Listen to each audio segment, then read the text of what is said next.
வல்லமையின் வார்த்தை இது, வல்லவரின் வார்த்தை இது, உன்னதரின் வார்த்தை இது, உண்மையுள்ள வார்த்தை இது. வல்லமையின் வார்த்தை இது, வல்லவரின் வார்த்தை இது, உன்னதரின் வார்த்தை இது, உண்மையுள்ள வார்த்தை இது. வல்லமை வல்லமை வார்த்தையில், வார்த்தையில் வல்லமை வல்லமை, வல்லமை வல்லமை வார்த்தையில், வார்த்தையில் வல்லமை வல்லமை. வல்லமையின் வார்த்தை இது, வல்லவரின் வார்த்தை இது, உன்னதரின் வார்த்தை இது, உண்மையுள்ள வார்த்தை இது. வல்லமையின் வார்த்தை இது. கர்த்தருடைய நாமத்திற்கு மகிமை உண்டாவதாக. இந்த நாளில் வல்லமையின் வார்த்தை என்கிற நிகழ்ச்சியில் மறுபடியும் சந்திப்பதிலே ரொம்ப சந்தோஷம்.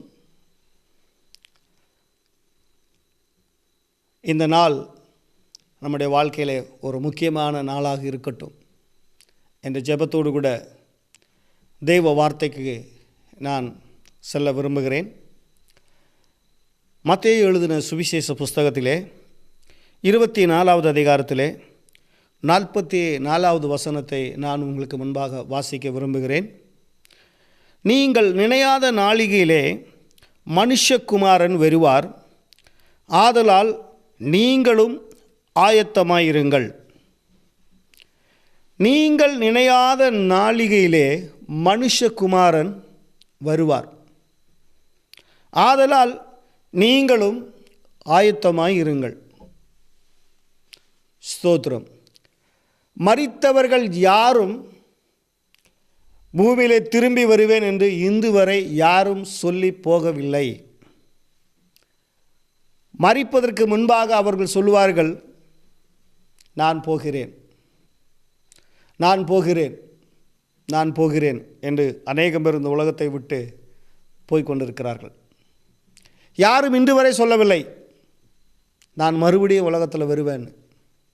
சொன்ன ஒரே ஒருவர் அவர்தான் ஆண்டவராகிய இயேசு கிறிஸ்து. அவர்தான் இந்த நாளிலே சொல்லுகிறார், நீங்கள் நினையாத நாளிகையிலே மனுஷகுமாரன் வருவார், ஆதலால் நீங்களும் ஆயத்தமாயிருங்கள். இவர் ஒருவர்தான் சொன்னார், நான் மரித்து அடக்கப்பட்டு 3ஆம் நாள் உயிர்த்தெழுந்து பிதாவினிடத்தில் வலது பாகத்திலே இருந்து கொண்டு என்னை விசுவாசிக்கிற ஜனங்களுக்காக அவருக்கு முன்பாக நான் அவர்களுக்காக வேண்டிக் கொண்டே இருப்பேன். வாக்கு கடங்காத பெருமூச்சுகளோடு என்னை விசுவாசிக்கிற ஜனங்களுக்காக பிதாவினுடைய சமூகத்திலிருந்து அவருக்காக நான் பரிந்து பேசிக்கொண்டே இருப்பேன் என்று சொன்ன அந்த ஆண்டவராகிய இயேசு கிறிஸ்து தான் இந்த காலவேளையிலே, இந்த நாளிலே அவர் சொல்லுகிறார், நீங்கள் நினைக்காத நாளிகையிலே, நீங்கள் நினைக்காத நாள் என்று சொல்லவில்லை, நீங்கள் நினைக்காத நாளிகையிலே மனுஷகுமாரன் வருவார். ஸ்தோத்திரம். அவர் வருவதற்காக உலகம் இன்று ஆயத்தப்பட்டு கொண்டிருக்கிறது. ஸ்தோத்திரம். கடவுளை நம்புகிற ராஜ்யமும் கடவுளை நம்பாத இருக்கக்கூடிய ராஜ்யங்களும் இன்றைக்கு அவர்கள் அறியாமலேயே அவர்கள் சில காரியங்களை ஆயத்தப்படுத்தி கொண்டிருக்கிறார்கள். அவர்களுக்கு தெரியாது எதுக்காக நாம் இதை ஆயத்தப்படுத்தி கொண்டிருக்கிறோம் என்று. ஆனால் வேதம் சொல்லுகிறது, நீங்கள் நினையாத நாளிகையிலே மனுஷகுமாரன் வருவார். அவர் வருகையிலே இந்த பூமியிலே என்ன அடையாளங்கள் நடக்கும் என்றும் என்ன காரியங்கள் இந்த பூமியில் நடக்கும் என்பதை குறித்து வேத புஸ்தகத்தில் தெளிவாக சொல்லப்பட்டிருக்கிறது. காலை வேளையிலே பேப்பரை வாசிக்கிறது பழக்கம். ஒருவர் பேப்பரை வாசிக்க மாட்டார், இந்த வேத புஸ்தகத்தை காலையில் எழுந்தவுடன் எடுத்து வாசிப்பார். அதுக்கு பக்கத்து வீட்டில் இருக்கிறவர் சொல்லுவார், நான் இன்றைக்குள்ள நேற்று நடந்த நிகழ்ச்சிகளை குறித்து இன்றைக்கு நான் வாசித்து கொண்டிருக்கிறேன். அதை அறியாமல் உலகத்தில் என்ன நடக்கிறது என்பதை நீ அறியாமல் 2000 வருஷங்களுக்கு முன்பாக எழுதப்பட்ட இந்த வேத புஸ்தகத்தை நீ வாசித்து கொண்டிருக்கிறாயே, உனக்கு கொஞ்சம் கூட ஞானம் இல்லையே என்று குறை சொன்னார். அப்பொழுது அவர் சொன்னார், சிரித்த முகத்தோடு அவரிடத்தில் சொன்னார், நீங்கள் நேற்று நடந்த காரியங்களை இன்று வாசிக்கிறீர்கள், நான் வாசிக்கிறது நாளைக்கு என்ன நடக்கப் போகிறது என்பதை குறித்து நான் வாசித்து கொண்டிருக்கிறேன் என்று சொன்னார். அப்பொழுது அவர் ஆச்சரியத்தோடு கேட்டார்கள், நாளைக்கு என்ன நடக்கப் போகிறது என்று சொல் என்று கேட்டார்கள். நாளைக்கு என்றால் நாளை அல்ல, வருகிற நாட்களிலே இந்த உலகத்தில் என்ன மாற்றங்கள் எல்லாம் உண்டாக போகிறது என்பதை குறித்து வேத புஸ்தகத்திலே அழகாக சொல்லப்பட்டிருக்கிறது. அந்த சம்பவங்கள் நடக்கிற வேளையில் என்ன அடையாளங்கள் பூமியில் நடக்கும் என்பதை குறித்தும் வேத புஸ்தகத்தில் சொல்லி கொண்டிருக்கிறது. அந்த அடையாளங்கள் தான் இந்த பூமியிலே இந்த நாட்களிலே நடந்து கொண்டிருக்கிறது. அதனால் தான் ஆண்டவராகிய இயேசு கிறிஸ்து 2000 வருடங்களுக்கு முன்பாக வேத புஸ்தகத்தில் அவர் எழுதி வைத்திருக்கிறார், நீங்கள் நினையாத நாளிகையிலே மனுஷகுமாரன் வருவார், ஆதலால் நீங்களும் ஆயத்தமாயிருங்கள் என்று சொல்லுகிறார். நீங்களும் என்றால் நீ என்று அல்ல, உலகத்தில் இருக்கிறவர்களை குறித்து நீ மட்டும் அல்லது நீங்க மட்டும் அப்படி என்று சொல்லவில்லை. நீங்களும் என்றால் இந்த ஆண்டவரை சேவிக்கிறவர்களும், ஆண்டவரை ஆராதிக்கிறவர்களும், ஆண்டவரை நம்புகிறவர்களும், ஆண்டவருக்கென்று உண்மையாக நிற்கிறேன் என்று சொல்லுகிறவர்களையும் குறித்து, இந்த உலகத்தில் இருக்கிறவர்களை குறித்து சேர்த்து தான் ஆண்டவர் சொல்லுகிறார், நீங்களும் ஆயத்தமாயிருங்கள். ஸ்தோத்திரம், ஹல்லேலூயா. நீங்களும் ஆயத்தமாயிருங்கள் என்று சொன்னால் தேவ பிள்ளைகளோடும் ஆண்டவர் சொல்லுகிறார், தேவனை அறியாமல் வாழ்ந்து கொண்டிருக்கிற ஜனங்களோடும் ஆண்டவர் சொல்லுகிறார், நீங்களும் ஆயத்தமாயிருங்கள். ஹல்லேலூயா. இந்த நாளிலே நாம் அநேக காரியங்களுக்காக ஆயத்தமாக இருக்கிறோம். ஒவ்வொரு நாள் காலை வேலை தொடங்குகிற வேளையிலே நாம் சொல்லுவோம், இந்த நாளிலே இந்த காரியத்திற்காக என் மனதை நான் ஆயத்தப்படுத்தி கொண்டிருக்கிறேன், என் பணத்தை நான் ஆயத்தப்படுத்தி கொண்டிருக்கிறேன், என்னுடைய சரீரத்தை அதற்காக ஆயத்தப்படுத்தி கொண்டிருக்கிறேன் என்று சொல்வார்கள். ஸ்தோத்திரம். இந்த நாளிலே ஒவ்வொரு நாளும் ஒவ்வொரு ஆயத்தத்திற்காக எழும்பி, காலை வேளையில் எழும்பி டீயை குடித்து பேப்பரை வாசித்து முடித்த பிறகு ஒவ்வொரு காரியத்தை செய்வதற்காக ஆயத்தமாக இருக்கிறார்கள். சிலர் சொல்வார்கள், நான் இன்று ஒரு புதிய வீட்டை வாங்குவதற்காக நான் அட்வான்ஸ் கொடுப்பதற்காக நான் ஆயத்தமாக இருக்கிறேன், அதற்காக நான் போகிறேன் என்று. சிலர் சொல்வார்கள், என்னுடைய மகளுக்கு என்னுடைய மகனுக்கு ஒரு ஏற்ற துணையை நாங்கள் தேடி போகிறோம், அதற்காக இன்று நாங்கள் ஆயத்தமாக இருக்கிறோம் என்று சொல்வார்கள். சிலர் சொல்வார்கள், என்னுடைய மனைவி எனக்கு ஆக ஒரு குமாரனை அல்லது ஒரு குமாரத்தியை பிரசவிப்பதற்காக அவர்கள் ஆஸ்பத்திரியில் போயிருக்கிறாள், இன்றுதான் டாக்டர் சொன்னார்கள் டேட்டு, நிச்சயமாக என் மனைவி பிரசவிப்பாள் என்று சொல்லிக்கொண்டு ஆவலோடு கூட என் மகன் என் மகள் அல்லையா வருவதற்காக அவனும் ஆயத்தமாக இருக்கிறான், நாங்களும் ஆயத்தமாக இருக்கிறோம் என்று சொல்லிக்கொண்டு ஆவலோடு போகிறவர்களும் இருக்கிறார்கள். இன்றைக்கு உலகத்தில் பார்த்திங்கன்னா காலை நேரம் முதல் ராத்திரி உறங்கும் நேரம் வரைக்கும் ஒவ்வொரு நிமிடமும் உலகம் ஒவ்வொரு காரியத்திற்கு ஆயத்தமாக இருக்கிறது. ஸ்தோத்திரம். ஒரு பக்கத்திலே நன்மை செய்வதற்காக ஆயத்தமாக ஜனங்கள் இருக்கிறார்கள், வேறொரு பக்கத்திலே தீமை எப்படி செய்வது, யாரிடத்தில் செய்து தொடங்குவது, அது என்ன செய்ய வேண்டும் என்று சொல்லிக்கொண்டு அவர்கள் ஆயத்தப்பட்டு கொண்டிருக்கிறார்கள். ஸ்தோத்திரம், அல்லேலூயா.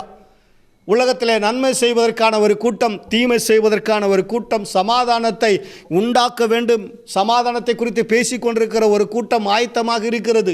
வேறொரு கூட்டம் அந்த சமாதானத்தை எப்படி உடைப்பது, நொறுக்குவது என்று சொல்லிக்கொண்டு ஒரு கூட்டம் ஆயத்தமாக இருக்கிறது. ஸ்தோத்திரம், அல்லேலூயா. ஆனால் வேத புஸ்தகம் எதை குறித்து ஆயத்தமாக இருங்கள் என்று சொல்லுகிறது என்றால், மனுஷகுமாரன் வருவார் நீங்கள் நினையாத நாளிகையிலே. நீங்கள் நினையாத நாளிகை என்றால் நீங்கள் நினைக்காத நாள் அல்ல, நீங்கள் நினைக்காத நிமிஷம். அல்லேலூயா. எந்த நிமிடத்தில் அவர் வருவார் என்று யாராலும் சொல்ல முடியாது. ஸ்தோத்திரம். அவர் வருவார். ஆண்டவராகிய இயேசு கிறிஸ்துவுக்கு வருகிற நேரம் அவர் அறிந்திருந்தால், இந்த புஸ்தகத்திலே வாசிக்கிற வேளையில் நான் ஒரு வார்த்தை சொன்னேன், அவரை நம்புகிறவர்களுக்கும் அவரை நம்பாதவர்களுக்கும் சேர்த்து தான் இந்த வார்த்தை சொல்லப்பட்டிருக்கிறது என்று. நீங்கள் நினையாத நாளிலே மனுஷகுமாரர் வருவார், ஆதலால் நீங்களும் ஆயத்தமாயிருங்கள். நீங்களும் ஆயத்தமாயிருங்கள், எல்லாவரையும் சேர்த்து தான் ஆண்டவர் சொல்லுகிறார். தேவனுக்கு முன்பாக எல்லா மனிதர்களும் ஒரே போல. ஸ்தோத்திரம், அல்லேலூயா. எல்லாவரையும் ஒருபோல ஆண்டவர் பார்க்கிறார். ஸ்தோத்திரம். ஒருவரை கூட அவர் மேலென்றும் கீழென்றும் உயர்ந்தவன் என்றும் தாழ்ந்தவன் என்று அவர் பார்ப்பதே கிடையாது. பட்சபாதமே கிடையாது. எல்லாவரும் ஒரே முகமாகத்தான் பார்க்கிறார். ஸ்தோத்திரம். அல்லேலூயா. தேவன் அன்பாகவே இருக்கிறார். தேவன் நம்மிடத்தில் அன்பாக இருக்கிறபடினாலே இந்த கால வேளையில் இந்த நாளை நாம் காண முடிகிறது. ஸ்தோத்திரம். அதனால்தான் நான் உங்களிடத்தில் பேசிக்கொண்டே இருக்கிறேன். ஸ்தோத்திரம். அவர் நினையாத நாளிகளே வருகிறபடினாலே நாம் ஆயத்தமாக இருக்க வேண்டும். ஸ்தோத்திரம். எதிலே நாம் ஆயத்தமாக இருக்க வேண்டும்? ஒன்றாவது, தேவனை ஆராதிக்கிறவர்கள் எப்படி ஆயத்தமாக இருங்கள் என்று சொல்லிக்கொண்டு வேத புஸ்தகத்திலே அநேக காரியங்களை சொல்லிக் கொண்டிருக்கிறது. அதே நேரத்தில் ஆண்டவரை ஏற்றுக்கொள்ளாத, ஆண்டவரை அறியாதவர்கள் இன்றைக்கி நிறைய பேர் இருக்கிறாங்க. எது உண்மையான தெய்வம், எது உண்மையான கடவுள், யார் எங்களை படைத்தார்கள், யார் எங்களை வழிநடத்துகிறார்கள் என்று தெரியாமல் அலைந்து திரிந்து கொண்டிருக்கிறவர்கள் அநேகம் பேர் இருக்கிறார்கள். ஸ்தோத்திரம். எப்படியாவது என் மன நிம்மதிக்காக யாரையாவது நான் வணங்க வேண்டும் என்று வணங்கி கொண்டிருக்கிறவர்கள் நிறைய பேர் இருக்கிறார்கள். ஸ்தோத்திரம். ஆனாலும் இந்த நாளிலே ஸ்தோத்திரம், ஆண்டவர் சொல்லுகிறார், மனுஷகுமாரன் நீங்கள் நினையாத நாளிகளே வருவார். ஆண்டவராகிய இயேசு கிறிஸ்து பூமியிலே வந்தார் என்பதை தெளிவுபடுத்துவதற்காகத்தான் இந்த காலண்டரை நம்ம பார்த்தால் தெரியும். 2015 வருடம் ஜனவரி மாதம். ஸ்தோத்திரம். இந்த நாள், இந்த மாதம் ஆண்டவராகிய இயேசு கிறிஸ்து பிறந்து இவ்வளவு வருடமாகிறது என்று காலண்டர் சொல்லுகிறது. இயேசு கிறிஸ்து பிறந்து இவ்வளவு நாட்கள் ஆகிறது என்று. ஸ்தோத்திரம். அல்லேலூயா. இந்த ஆண்டவராகிய இயேசு கிறிஸ்து உலகத்திலே வந்தது ஸ்தோத்திரம் மனிதர்களை நேசிப்பதற்காக, மனிதர்களை தேவனுடைய ராஜ்யத்திற்கு கொண்டு போவதற்காக. ஸ்தோத்திரம். அல்லேலூயா. பாவியான மனிதனை பரிசுத்தமாக்கி துன்மார்க்கனாக வாழ்ந்து கொண்டிருக்கிற மனிதனை துன்மார்க்கத்திலிருந்து விடுவித்து தேவ பிள்ளையாக மாற்றி, ஸ்தோத்திரம், தேவனுக்கு பிரியமான மனுஷனாக மாற்றி ஆண்டவருக்குள்ளாக வாழ வேண்டும் என்கிற ஆசைதான் அவருக்கு இருக்கிறது. அதனால் தான் அவர் இந்த பூமியிலே ஹல்லேலூயா மனிதனாக வந்து ஸ்தோத்திரம் அல்லேலூயா நமக்காக சிலுவையிலே பலியாக தீர்ந்தார். ஸ்தோத்திரம். அல்லேலூயா. நாம் செய்து போன அக்கிரமங்கள், நாம் செய்து போன பாவங்கள், நாம் செய்து போன அநீதி, இதற்கெல்லாம் தண்டனை மரண தண்டனை. அந்த தண்டனை தான் சரீரத்திலே வந்த மனுஷகுமாரன் அவர் ஏற்றுக்கொண்டார். ஸ்தோத்திரம். அல்லேலூயா. வேதத்திலே வாசிக்கிறோம், ஒருவனுக்கு ஒரு நண்பன் அதிகமாக அவனை நேசிக்கிறவனாக இருந்தால் அவனுக்காக ஒருவன் மரிக்க துணிவான். ஆனால் எல்லாருக்காக அவனால் மரிக்க முடியாது. ஒருவனுக்காக ஒருவன் வேண்டுமானால் மரிக்கலாம். ஆனால் இந்த ஆண்டவராகிய இயேசு கிறிஸ்து ஒருவனுக்காக மரிக்கவில்லை, இந்த உலகத்தில் இருக்கிறவர்களுக்காக ஆண்டவர் மரித்தார். இனி பிறக்கப் போகிற குழந்தைகளுக்காகவும் அவர் மரித்ததை விசுவாசித்தால் அவனும் தேவனுடைய பிள்ளையாக மாற முடியும். வேதம் சொல்லுகிறது. ஸ்தோத்திரம். அல்லேலூயா. இனி பிறக்கப் போகிறவர்கள், பிறந்து வாழ்ந்து கொண்டிருக்கிறவர்கள், இதற்கு முன்பாக மரித்தவர்கள் எத்தனை பேர் ஆண்டவராகிய இயேசு கிறிஸ்துவை ஏற்றுக்கொண்டார்களோ அத்தனை பேரையும் தேவனுடைய பிள்ளைகளாக மாற்றி பரலோக ராஜ்யத்திலே அவர்கள் சந்தோஷமாக இருப்பார்கள். ஸ்தோத்திரம். ஹல்லேலூயா. சில பேர் சொல்லுவாங்க, இந்த ராஜ்யத்திலே நல்லா வாழ முடியாமல் இருக்கிறோம், அதுக்கப்புறம் என்ன ஒரு பரலோகம் இருந்தால் என்ன, போனால் என்ன, வந்தால் என்ன, இதெல்லாம் யார் பார்த்துக்கிட்டு இருக்காங்க அப்படின்னு சில பேர் சொல்லுவாங்க. ஸ்தோத்திரம். ஏன்னா வாழ்க்கையில் அவங்க பட்ட கஷ்டம், அவங்க பட்ட அவமானம், அவங்க பட்ட பிரயாசம் இதெல்லாம் பார்த்துட்டு இந்த உலகத்தில் நல்லா வாழ்ந்தால் போதும், இந்த உலகத்தில் மனைவி மக்களோடு கூட நல்லா வாழ்ந்தால் போதும், சந்தோஷமாக வாழ்ந்தால் போதும், அதை விட மேலான ஒரு சந்தோஷம், அதை விட மேலான ஒரு பரலோகம், அதை விட ஒரு சொர்க்கங்கிறத நான் நினச்சி கூட பார்க்கல. என் குடும்பம் தான் பரலோகம், என் குழந்தைகள் தான் என் அன்பானவர்கள், எங்கள் குடும்பம் தான் தேவனுடைய ராஜ்யம், என் குடும்பம் தான் சந்தோஷம், என் குடும்பம் தான் பரலோகம், என் குடும்பம் தான் சொர்க்கம் என்று சொல்லிக்கொண்டு இருக்கிறவர்கள் அநேகம் பேர் இருக்கிறாங்க. அப்படி சொன்னவர்களும் நிறைய பேர் இருக்கிறாங்க. அவங்க இன்றைக்கு சொல்கிறாங்க, என்னுடைய குடும்பம் என்பது ஒரு நரகத்திற்கு துல்லியமாக இருக்கிறது.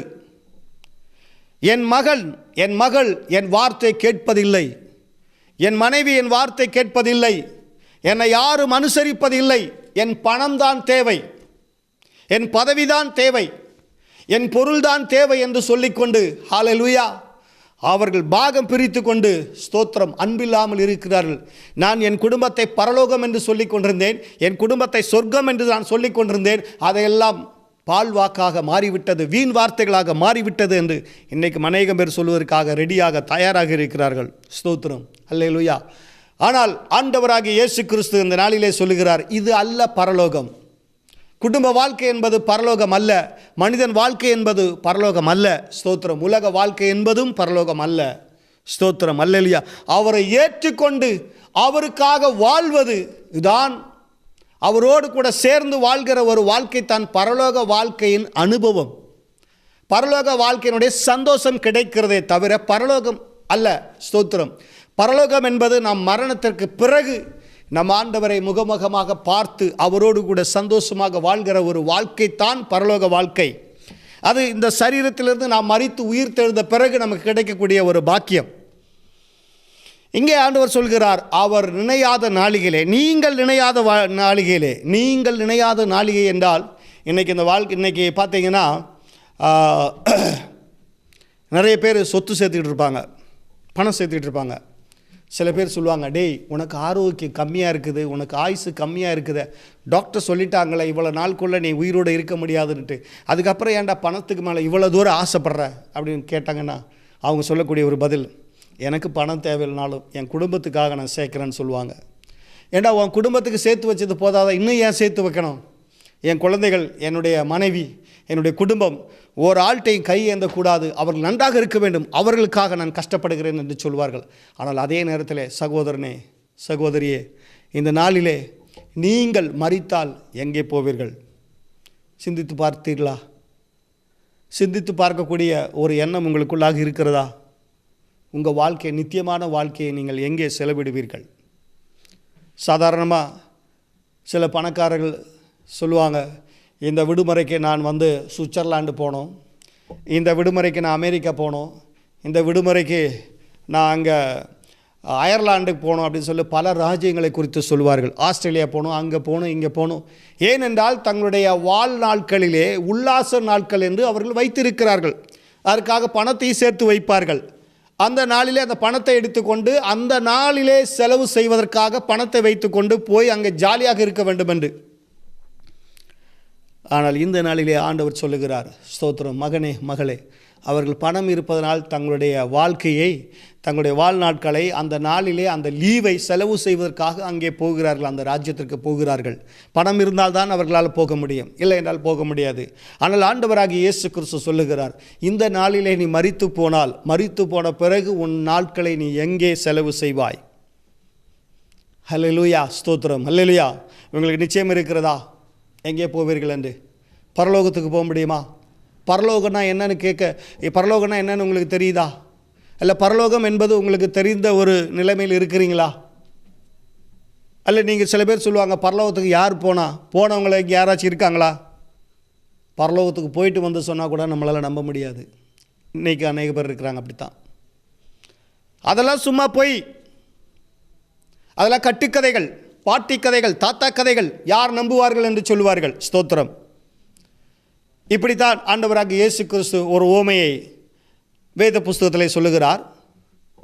ஒரு பெரிய பணக்காரன் வாழ்ந்து கொண்டிருந்த நாளிலே அதே ஊரிலே அவன் வீட்டிற்கு முன்பாக லாசுரு என்பவன் வாழ்ந்து கொண்டிருந்தான். ஆனால் இவன் ஏழை, இவனோ பணக்காரன்.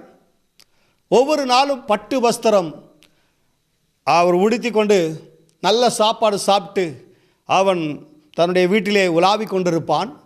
வீட்டிற்கு எதிரிலே ஒருவன், லாசுரு என்பவன், வியாதிப்பட்டு தன்னுடைய சரீரம் முழுவதும் புண்களால் நிறையப்பட்டு நாய்க்கள் நக்கி கொண்டு இருக்கும். அவனை கவனிப்பதே கிடையாது. ஸ்தோத்திரம். யாரும் கவனிக்க மாட்டார்கள். ஒரு நேரம் சாப்பாடு கூட கொடுப்பது கிடையாது. ஸ்தோத்திரம். அவனை பராமரிப்பது அல்ல, பராமரிப்பான வார்த்தைகள் கூட சொல்வது கிடையாது. ஒரு நாள் வந்தது, லாசுரு மரித்தான். இவன் நினைத்தான், சல்லியம், அதாவது தொலைந்து போகிட்டது, ஒரு தலைவேதனை இங்கேருந்து போச்சு, நம்மளை தொல்லப்படுத்தாமல் போச்சு என்று நிம்மதியாக இருந்தான். கொஞ்ச நாள் ஆன பிறகு அந்த பணக்காரனும் மரித்தான். மரித்த பிறகு ஒரு காட்சியை இந்த பணக்காரன் பார்க்கிறான். லாசுரு என்பவன் பரலோகத்திலே ஆபிரகாம் மடியிலே உட்கார்ந்து இருக்கிறான். இந்த பணக்காரனோ பாதாளத்திலே தீயினாலே வேதனைப்பட்டு கொண்டு அவன் கண்களை ஏறெடுத்து பார்க்கிற வேளையிலே லாசரு, தன்னுடைய வீட்டிற்கு முன்பாக இருந்த அந்த லாசரு அங்கே சந்தோஷமாக இருக்கிறான். அதை பார்த்து கேட்கிறார், லாசருவே, உன்னுடைய கையிலே கொஞ்சம் தண்ணீரை என்னுடைய வாய்க்குள்ளாக அங்கேருந்து ஊற்று, நான் வேதனைப்படுகிறேன் என்று சொன்னான். ஸ்தோத்திரம். அப்பொழுது ஆபிரகாம் சொன்னார், ஒன்று முடியாது. நீ பூமியிலே இருக்கிற வேளையிலே இவனை நீ கவனிக்காமல் இருந்தாய். ஸ்தோத்திரம்.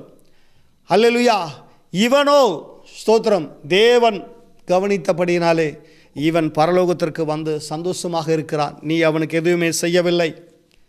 அதனால்தான் நீ ஏழைகளை பார்க்கவில்லை, தேவனுடைய சித்தத்தை செய்யவில்லை என்று சொல்லி நீ நரகத்திலே இருக்கிறாய் என்று சொன்னார்கள். அப்பொழுது சொன்னான், அந்த லாசருவை எனக்கு 4 சகோதரர்கள் இருக்கிறார்கள், அவனிடத்தில் அனுப்புங்கள். இவன் லாசரு எழும்பி போய் அங்கே சொன்னால் அவர்கள் நம்புவார்கள், அவர்கள் இந்த வேதனையான இடத்திற்கு வரக்கூடாது, அதுதான் என் ஆசை என்று சொன்னான். அப்பொழுது ஆபிரகாம் சொன்னார், இங்கே இருந்து யாராவது எழும்பி போய் சொன்னாலும் அவர்கள் நம்ப மாட்டார்கள் என்று. இதே போலவே தான் இந்த நாட்களில் கூட ஸ்தோத்திரம், யாரும் நம்ப மாட்டார்கள். ஸ்தோத்திரம். நம்பினால்தான் வாழ்க்கை. ஸ்தோத்திரம். இந்த நாட்களிலே நடக்கிற வாழ்க்கை என்றால் நம்பிதான் வாழ்ந்து கொண்டிருக்கிறோம். ஸ்தோத்திரம். இன்றைக்கி உலகமே விசுவாசத்தில் தான் வாழ்ந்து கொண்டிருக்கிறது. ஸ்தோத்திரம். அல்லேலூயா. நம்ப வேண்டும். வேண்டாத காரியங்களுக்கு நம்பிக்கொண்டிருக்கிறார்கள், அழிவான காரியங்களை நம்பிக்கொண்டிருக்கிறார்கள், வேதனை உருவாக்குற காரியங்களுக்கு தாங்கள் நம்பிக்கொண்டிருக்கிறார்கள். ஆனால் நம்ப வேண்டியதை அவர்கள் மறந்து போகிறார்கள். ஸ்தோத்திரம். ஆண்டவராகிய இயேசு சொல்லுகிற ஒரே வார்த்தை, நீங்கள் நினையாத நாளிகளே நான் வரப்போகிறேன். ஸ்தோத்திரம். நீங்களும் ஆயத்தமாய் இருங்கள் என்று சொன்னால், தேவனை ஆராதிக்கிற பிள்ளைகளோடும் தேவனை அறியாத வாழ்ந்து கொண்டிருக்கிற பிள்ளைகளோடும் ஆண்டவர் சொல்லுகிற வார்த்தை, இந்த நாளிலே நான் தேவனை அறியவில்லையே,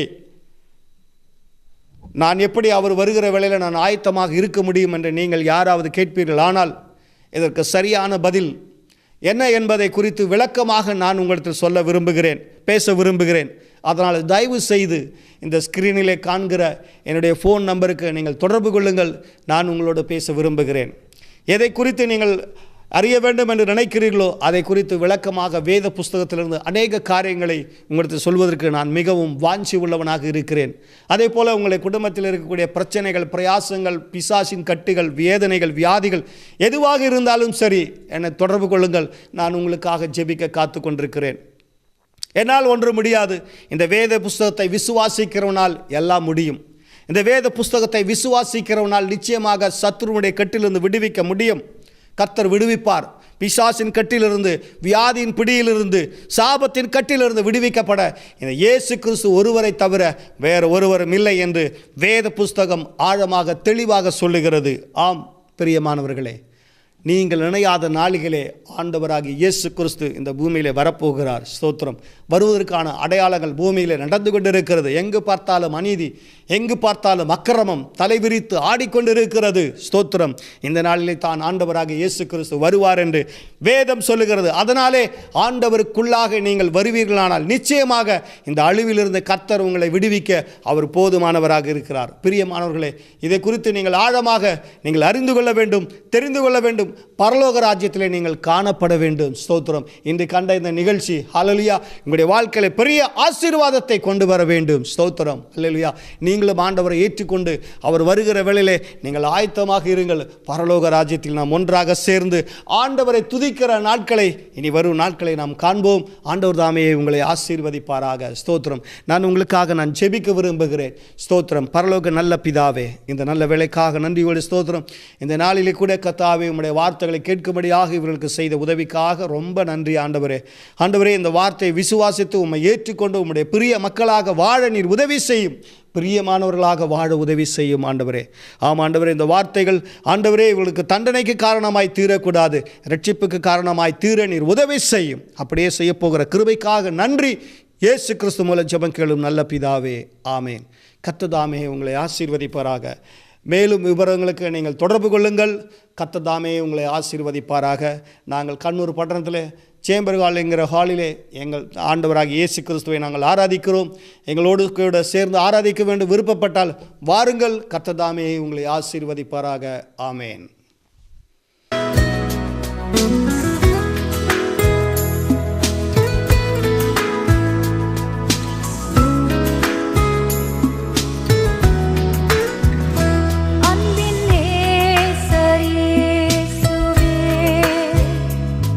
என்